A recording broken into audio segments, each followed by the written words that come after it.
Good news for game developers in Brazil who have paid loot boxes. I'm Joe, and this is your KID compliance briefing. So about a month and a half ago, the Brazilian Ministry of Justice sent letters to a number of App Store platforms identifying a bunch of games that had paid loot boxes and saying that they had to be rated 18 plus under the new ECA Digital that went into effect back in March.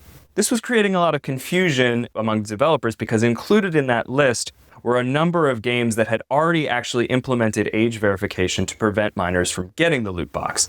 Developers were like, well, we did all this work. We put in these gates. Why are we still being rated 18 plus? The good news is thanks to some help from our friends at the ESRB, IARC, as well as Pinheiro Neto and Associates, we were able to get into contact with both the Brazilian ClassInd as well as the Ministry of Justice directly and help get some very helpful clarification.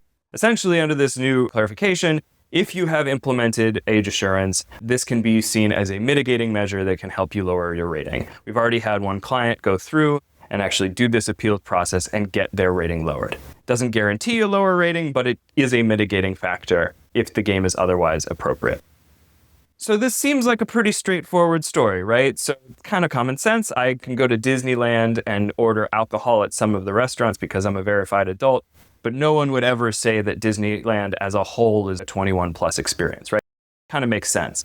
But I'd like to leave you with a little bit of food for thought and think about how this actually affects the entire rating system apparatus, right? From the beginning of the age rating system back in the 90s, there was an assumption that everybody was playing the same game, right? That you would get the same content and experience regardless of who you were or how old you are. That's actually changed now that with the adoption of age verification technology. An adult actually may see a different game and have access to different content than a kid who can't go through that verification. And that has really big ramifications for how we think about the age rating system as a whole. It's something that we'll see played out in the next couple of years. That's your NEMO compliance brief for today. Follow KID on LinkedIn so the next one finds you the moment the rules change, and use the link in the comments for a free assessment using NEMO right inside your AI tools.